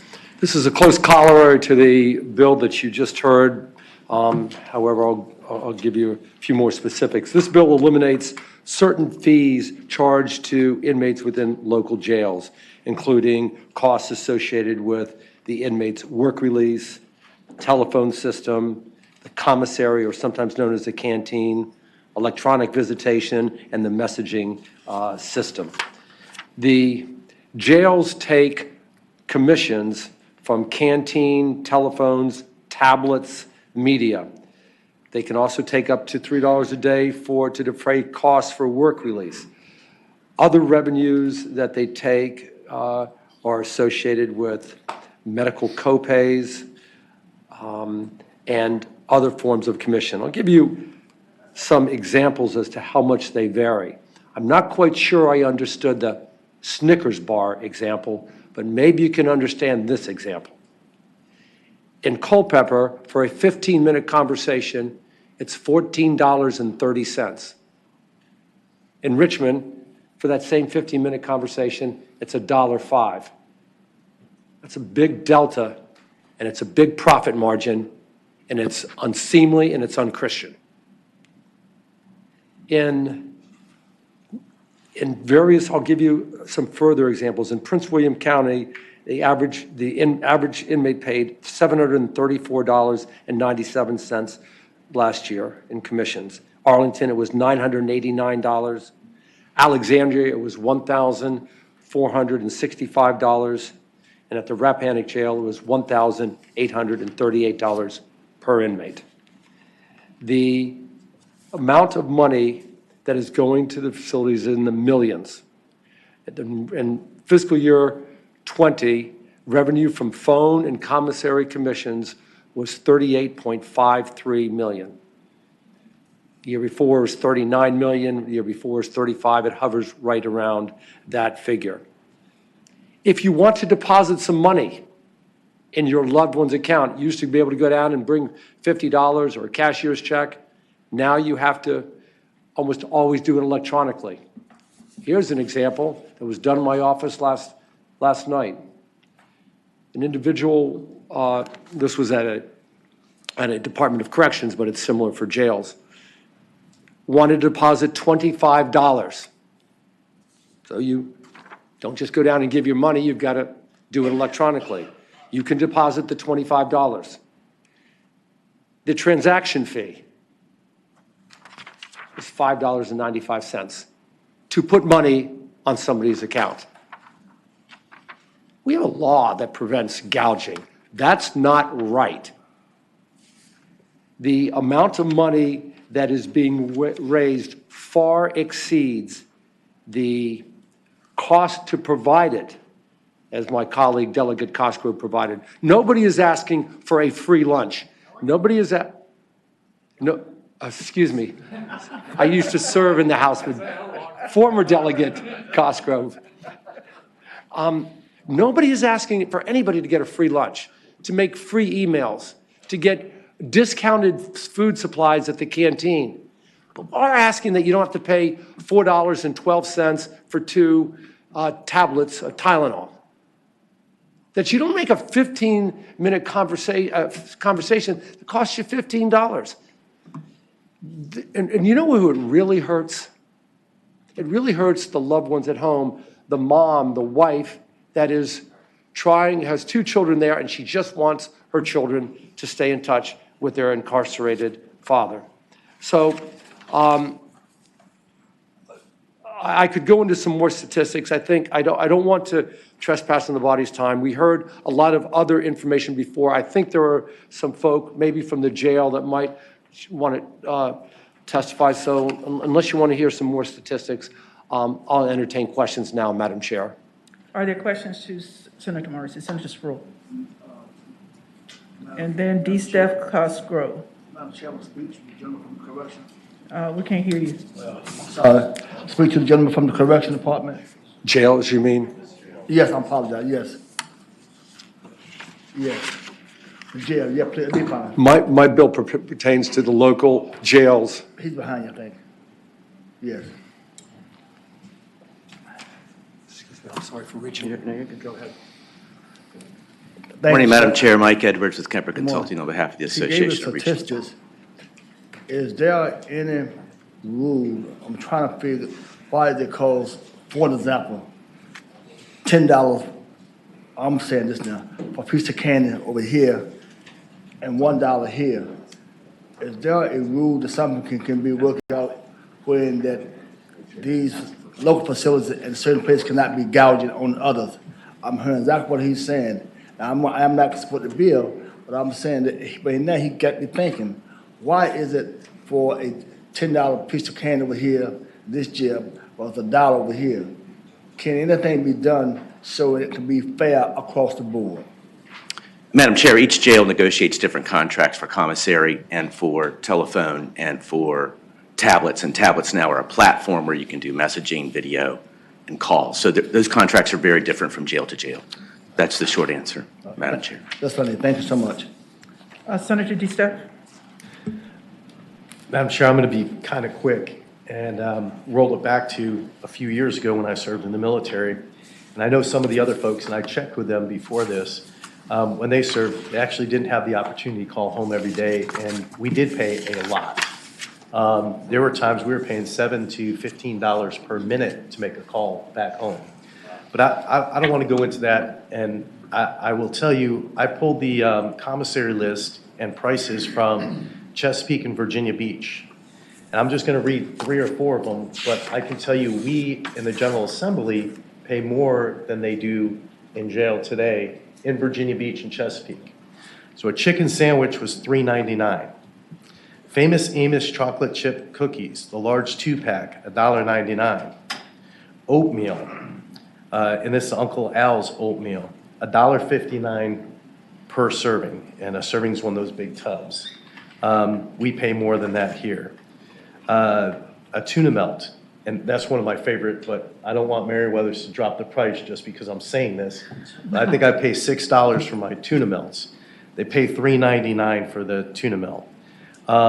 Let's look at apple fruit pie, $1.99. Compare this with Starbucks, compare this with in the military, and again, this is a derogatory, I'm trying not to be derogatory, but in the Navy, we refer to it as a roach coach.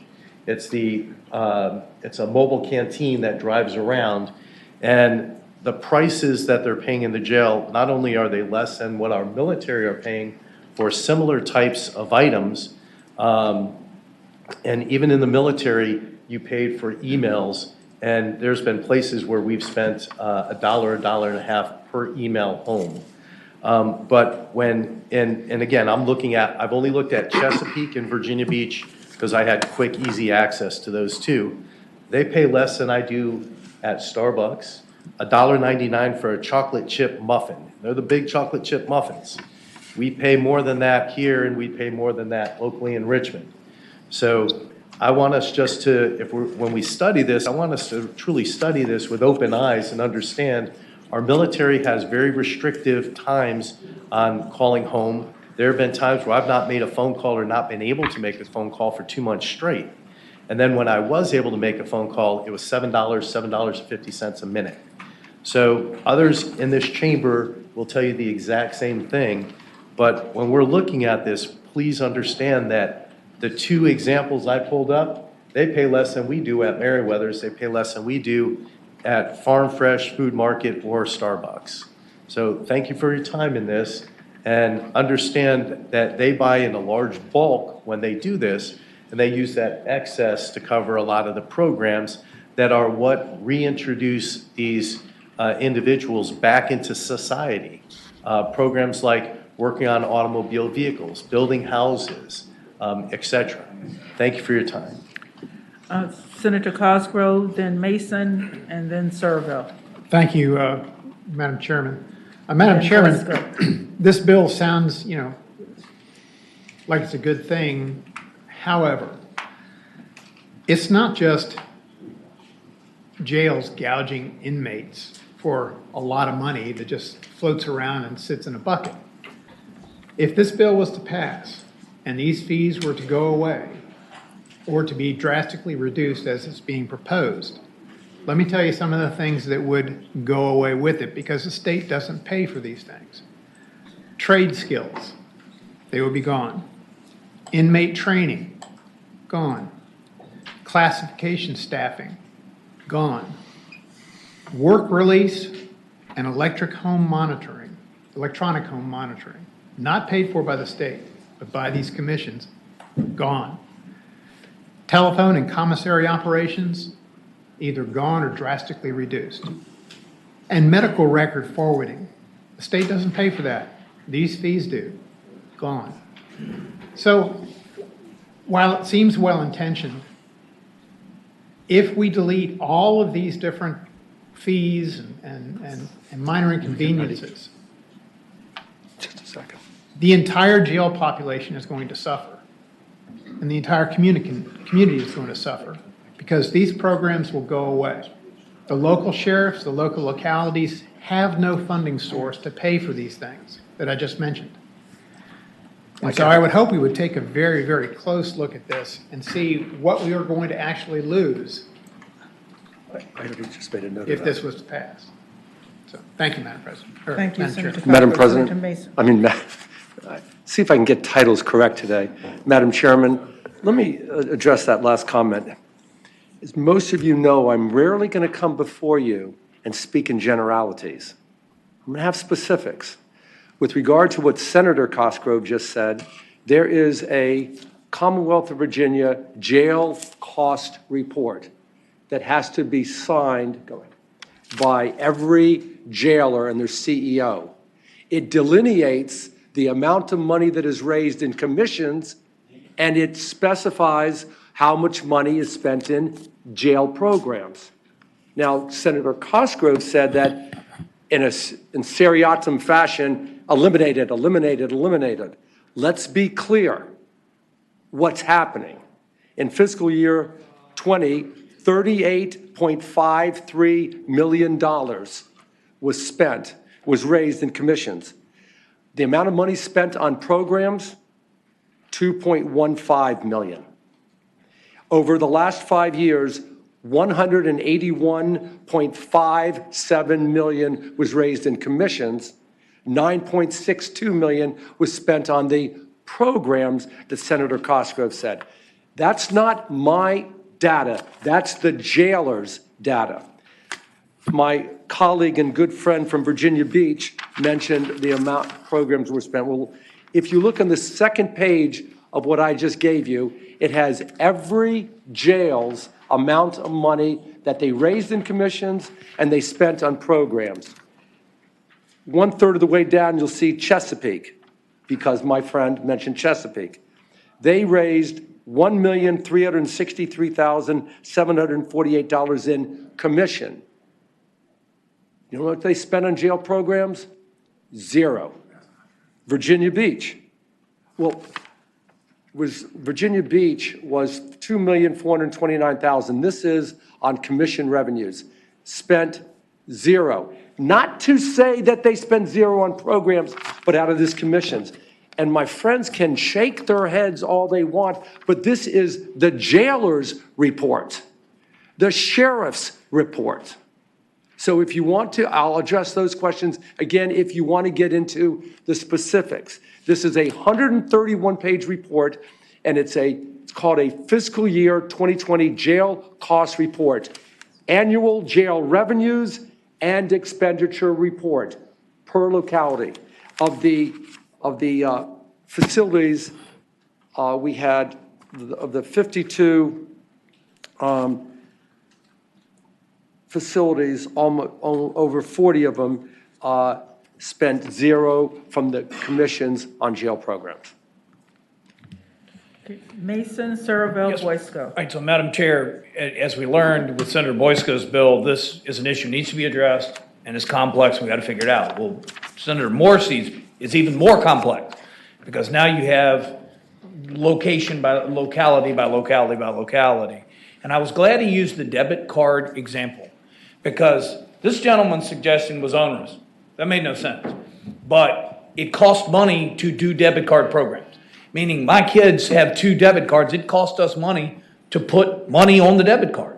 And when they use it, there's a fee. Now, we are very likely to be able to negotiate a legitimate one, unlike the one that's drained all his money. So these are discussions we need to have. And so I don't know whether it's a work group in conjunction with Senator Boysko's effort. I don't know if it's a separate and distinct locality-focused work group because you took this straight out of the report, but you made the point exactly. You know they didn't spend zero on services. They just didn't spend it out of this bucket. But to, I think, your larger point, you don't want to be on the backs of the cost to the inmates. making a ton of money off of them. We want it, Senator McDougal makes the point that it does cost money to do these things, but there needs to be a legitimate fee. So, Madam Chair, I don't know how we want to proceed from a work group effort, if that's even amenable to Senator Morrissey. But this is an important topic, but I think it needs a lot of attention. And we're in that carryover world now. I don't know if you like that or not, but I think that's the path we ought to head, Madam Chair. Thank you. Servil. Thank you, Madam Chairman. I second everything Senator Mason just said. And I would just note that these programs don't need a specific funding source. They could always be funded with tax revenue if a local government chose to do that, which is what many do. But, again, 11, 12 years ago, I remember sitting on a committee watching many of these bills come through, objecting the whole way about all these fees. And I remember one of them that came through on the local jails. One sheriff's office, who I'm not going to name, came through and wanted to create the existing program where you bought stuff in the canteen. The code says the profits go to inmates' health, education, and welfare. And the sheriff said that they wanted to set up a separate canteen or store or something. The rationale we were given was so that families could buy a birthday cake for somebody who was in jail. That was the rationale that was given, the birthday cake. That thing has now turned into, I can show you the website, a big store with hamburgers and cheesesteaks and chicken strips and weekender packs and playing cards and clothing and underwear and all kinds of stuff. And when I talked with one of my local sheriffs about it a couple years later, the sheriff said, "Oh, I've heard about that. That's that program where they make their food in the jail real bad, so they buy the food from the online store, and then they can take the profits from that store and use it to bonus their deputies." That's what's going on. And that was offensive to me. And that is what we need to study and look at in addition to all this. And so I would hope we look at this carefully, because what's going on right now I don't believe is very fair. Senator Boysko. Thank you, Madam Chair. So Senator Servil just referred to 10, 12 years ago. That was during a downturn in the economy when we didn't have the funds to properly fund our sheriffs. And they had to make ends meet any way they could. I understand that. We are in a different place now. We have, in the General Assembly, committed to giving them livable wages so that they don't have to work 3 jobs anymore. We're addressing the compression issues. We are working collaboratively with them to do our responsibility. I believe that before that time, we did not put these kinds of policies in place, and I think it's time to roll them back now and work on finding a solution that doesn't hurt the sheriffs, that leaves them whole, but also doesn't hurt these families who are, really bearing the brunt. And we just addressed this for the corrections. I think we are smart. We can find a solution that makes sense and is fiscally responsible, and I thank the patron for his work. Okay, we have some speakers lining up in the Zoom room, and I have another meeting to chair at 10 o'clock. So we're going to take the speakers, and I probably need to turn this over to Senator Mason. And Senator DeSteph has indicated that his bill can go by for the week. So if there's no opposition to that, Senate Bill 700 will go by for the week. And that will leave one bill after Senator Morrissey's, and that's Senator Mason's Senate Bill 689. So we will start with the speakers in the Zoom room in favor of the bill. John Jones, please unmute and begin your testimony. Good morning, Madam Chairman and members of the committee. I represent the Virginia Sheriff's Association, and we're very much opposed to the bill. And it's not just about the money. Some of the language in the bill is troubling, and I'm looking at the substitute. I haven't had much time to look at it, but even on the top line of the substitute on page 3, it talks about that we shall not prohibit in-person visitation. Well, we have to prohibit in-person visitation to prevent COVID. We've done that and we use tablets. And what we want to do is connect the inmates with the families as much as we can. And that has a cost to it, as has been previously stated. One of the speakers talked about Culpeper. So I asked the sheriff to send me his schedule for phone calls. And if you make a call, if you're an inmate in the Culpeper jail and you make a call, the hookup fee for a local call is $1.50 plus 2 cents a minute. So it's $2 for a 15-minute call, according to the sheriff, according to the company that he's contracted with to do that. Let me just say that we want to re-enter these inmates back into society. We use this money, and I don't know what you define as a program, but we use it to buy vans to transport these work release people to jobs. We have deputies in the community knocking on doors, asking businesses, take one of our deputies, give them a job, give them a chance. We have work fairs, and all of this is paid for with this money. We know we have to get 3 forms of identification, to get a DMV card, an ID card, to integrate the inmate back into society. And we use this money to do that. And, you know, years ago, we got $8 a day per diem for the operation of the jail. It didn't come close, and localities paid the difference. And in addition, we get the salaries.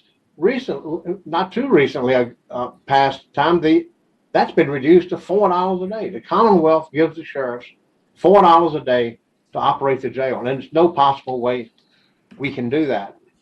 So we are doing everything we can. And, you know, we enter into contracts with the Department of Corrections to take inmates with less than 90 days so we can work with the inmate, we can put them in the community, we can find a job for them, we can get their ID. And it takes deputy sheriffs to do this. You can't just turn the inmate out of the door to go to work. They have to be taken to the job site. They have to be picked up.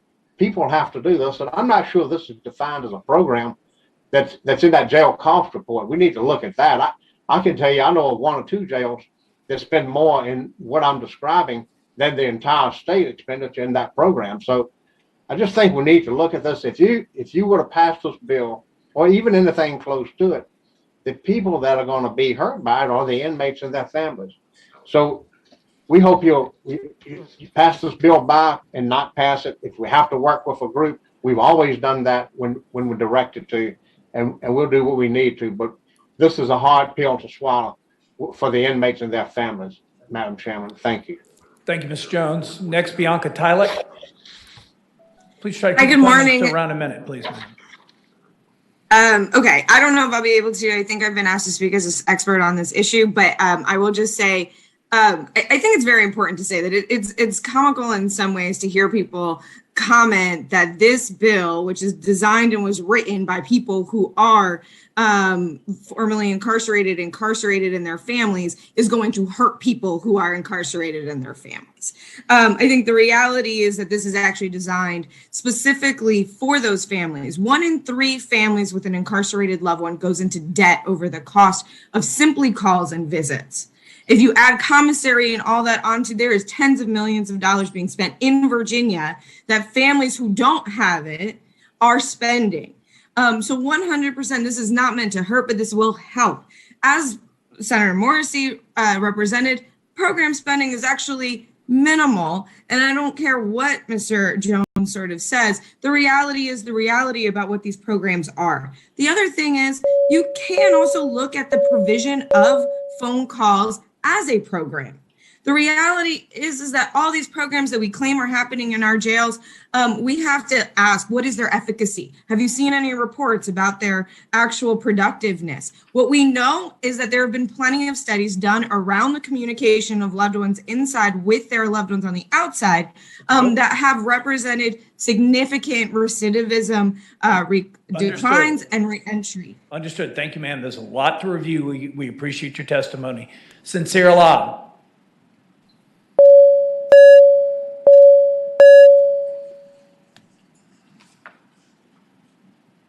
Sincere Allah, would you please unmute and begin your testimony? Madam Chair, we can move to the next speaker. That'd be great. Chuck and Mayor. Mayor, Senator, thank you for your time. I'd like to address a few points. First of all, I'm glad that someone was able to get a response from the Culpeper Sheriff. When I saw the $14.30 number, I sent them a FOIA request asking for clarification. Their response to me was the 1-800 number for their contract provider. So that's one point. Point number two, in the Hampton City Jail, if it costs you, say, $10 to make a 15-minute phone call, 8 of those dollars goes directly to the jail. The private contractor that's providing all of the service and making a profit would take $2 out of that because there's an 80% commission.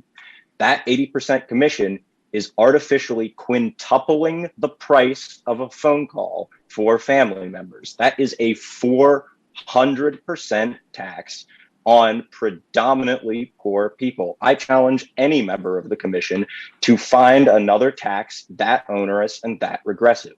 I'm sorry, but there is simply no justification for charging this. The state has the ability to help this. They have the ability to address this, and so we should. Thank you very much, sir. Pauletra James. Hi, good afternoon, Chair and Committee. My name is Pauletra James, and I am speaking for SB 581.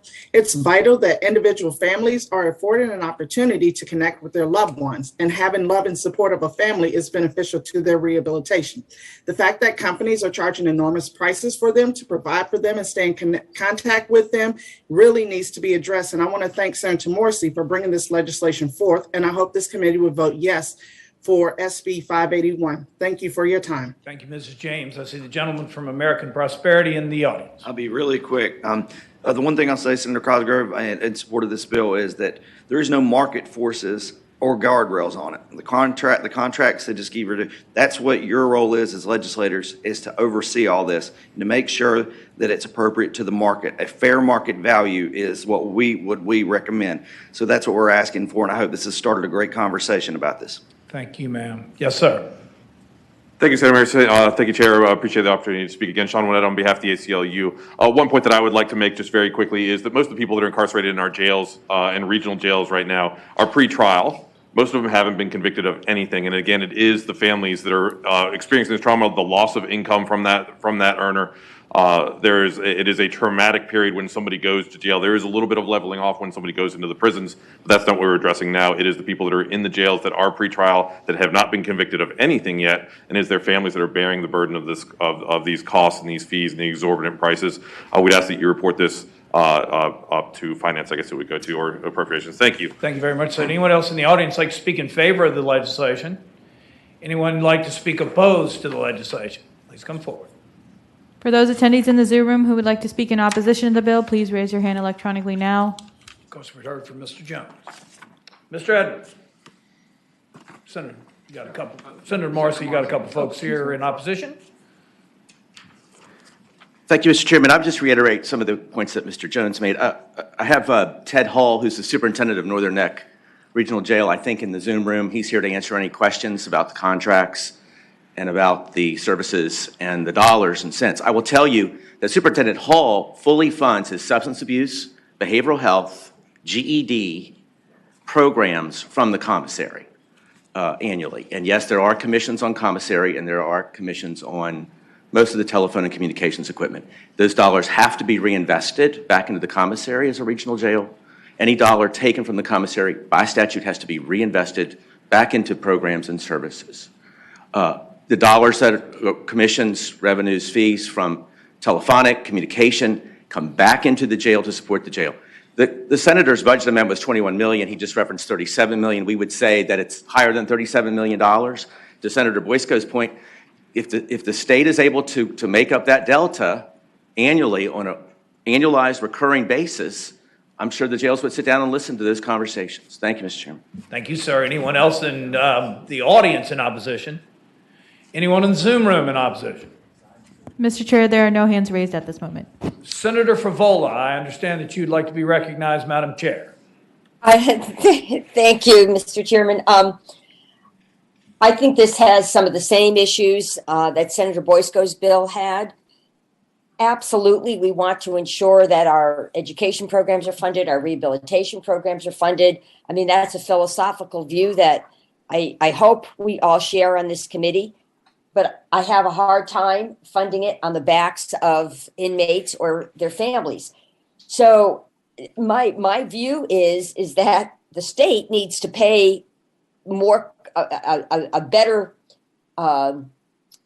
reimbursement to local governments that comes a lot closer to the actual cost of paying for a jailed inmate. And we're not doing that. The cost is $81 and we're paying $8 a day. So I can't support this until I know we're going to have enough funding to provide the services that the inmates need. Having said all that, I am going to make a motion that the same reenactment clause that we put on Senator Boysko's bill be placed on this bill. And so that's my motion. So in effect, my motion would be to delay enactment by a year to July 1, 2023. And then it comes back to the General Assembly after a stakeholder group has been pulled together by John Jones, who is the head of the Sheriff's Association, and they can come up with true recommendations on how we can reduce the burden, the financial burden on inmates and their families, and what kind of state dollars have been made available to enable us to do that. Right, Senator Voles made a motion. Is there a second? All right, so now we can discuss the motion. So Senator Marcy, I'll come right to you real quick, Senator Cosgrove. With Senator Marcy, that's the same path Senator Boysko's bill has taken. We could consider another path, which would be carry the bill by for the year and keep it alive, because we're in that mode that we could do that. Maybe ask for a letter from Senator Vivola to establish a work group. There are many options. Just be thinking of the path that you'd like to follow, please, sir. Senator Cosgrove. Thank you, Mr. Chairman. I just want to make sure we understand the road we're going down. It would be great if the state funded our local jails for all of these different programs. But for anybody that's been here for more than one session knows that the 6 different things I mentioned, which were trade skills, inmate training, classification staffing, work release, electronic monitoring, telephone and commissary operations, medical records forwarding, we are now going to look at micromanaging each one of these jails and telling them which programs they can have and how much they can spend on each one of these programs. Okay. You know, we are discussing the amendment. Make sure you tailor your remarks to the I amendment. understand that, but the amendment, in which basically would just keep this ball rolling, we just want to make sure we understand what we're going into with this amendment, and that needs to be part of the conversation. Very good. Thank you, Senator Cosgrove. Any other members of the committee? Senator Boysko. Thank you. I would just, Mr. Chairman, I would like to just, as we are, considering this amendment and putting the group together, I would just want to make sure that we have stakeholders who have experience in this area as well as lived experience in the jails have a seat at the table as they are negotiating these kinds of things. Thank you, ma'am. Senator Morrissey. Senator Mason, I listened very carefully to Senator Cosgrove, and I think there's merit to what he says, as there is to all of my colleagues. And perhaps a work study is more appropriate, because there is probably, when you have zealous advocates, the truth is probably somewhere in the middle. I shared information, for example, with Chesapeake City, their own report showing that they had, $34,989 in expenses, but zero went to inmate programs. Maybe there's an explanation for that. And we also all agree that we want programs to continue in the jails and in the DOC. But my bill just deals with jails. So and I think we also all agree we don't want to gouge people. And I wanted it demonstrated for me yesterday how much it costs to put $25 in somebody's account, and it costs $5.95. So maybe there is a work study that we can find out, correct some defalcations, and others are working fine. So I don't know if the chairman's motion is better than your suggestion of a work study. I'm tending to lean towards a work study. Mr. Chairman. Senator Favole.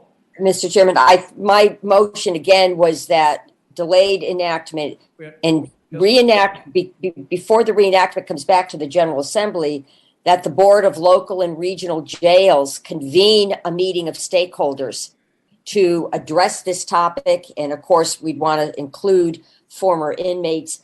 But the point I was making is I think this just needs some stakeholders to get together and talk about how we can correct this problem and how we can make up for the lack of funding that the jails are suffering and why this commissary model is being used. So, Senator Morrissey, I think my approach might get you where we need to be, and it would be part of the legislative mandate. Yes, ma'am. I think Senator Vola, the one concern some on the committee may have is if this bill crashes into a wall and dies, none of that is relevant. And maybe Mr. May can suggest, but if we were next year, we would pass this bill by indefinitely and ask for a letter from the chairman to set up a work group. But Mr. Chairman, my language would have a report Senator back. Vola. I apologize. My language would have a report back to this committee and the Public Safety Committee in the House. So we would have an actual document with recommendations on how to address this. Yes, ma'am. Mr. Chair, can I ask a question? Senator Morris. If we followed Chairman Favola's suggestion that had the delayed enactment clause, but also a work study, but that bill, say, surprisingly or shockingly was killed in another body, would that work study then necessarily be terminated? Senator Morrissey, I think you're heading down the path I was thinking. Senator Vola, would you like to speak to that quickly? Yes, yeah. I mean, this stakeholder group would be convened and they would have to report back by a date certain. So after that date, the stakeholder group would have done their work. We will have received a report that should give us recommendations for the next General Assembly session. Thank you, ma'am. Mr. Matt, would you like to work us through the legislative minutia here, sir? Thank you, Mr. Chairman. Yeah, I think we could probably make work the same thing that we did for Senate Bill 441, patroned by Senator Boysko, in which we would we put a delayed effective date on it of July 1st, 2023. We put a reenactment clause on it. We would direct this study to occur, I'm guessing by the Board of Local and Regional Jails, and certain other stakeholders have been mentioned, to look at it in the time being. So basically, we would have that report and the time to look at this issue again next session before anything would take effect. Thank you, sir. So that'd be incorporated in Senator Favola's amendment. Senator Sproul. Mr. Chairman, what would happen when this goes to the House side and they just kill it without any of this delay or anything at all? What happens then? Mr. Chair. That would be the end of the ball. Mr. Chairman, Senator Reeves. may I make just a brief observation? No. Senator Sproul, sir, I think that's the question at hand. If this bill dies, Mr. May, the bill would be dead. None of our discussion points would survive that execution. That's correct, Mr. Chair, unless a letter was sent as an alternative route. Could we do both? Could we do both? Wait 1 second, Senator Vol. Senator Reeves. Mr. Chairman, this committee, as long as I've been on it, chaired it, and sitting in here, we do a pretty good job of doing studies on our own through ABC, all the other stuff, charitable gaming. My recommendation would be to set up a sub and have us take it on and do what we do best, Mr. Chairman. I think that's a good idea, Mr. Chair and Senator Reeves. We did that earlier this year when we came up with salary or bonuses for DOC workers and sheriff's deputies, et cetera. It was a joint commission, and we had several meetings, and it seemed to work well. I think that's a good idea, Senator Reeves. Okay. Mr. Chairman. Senator Favol. We can have members participate in the stakeholder work group, but this really requires expertise. And I really think the Board of Regional and Local Jails should be responsible for convening the stakeholder group. We can be part of it, but I don't think this is an area where any of us have the expertise that is needed. Again, I would move forward with my amendment, but I would also... We are discussing your amendment. I would also offer that we do a letter as well. So we have both strategies in play. Okay. At the end of the day, you're going to need the House to adopt any changes we make anyways. So we Yes, ma'am. might as well get buy-in now. You are the chairman, ma'am. So we will accept your letter. Senator Hanger. Okay, so Senator Favola's amendment isn't before us. It has been seconded. So why don't we move to a voice vote on the acceptance of Senator Favola's amendment?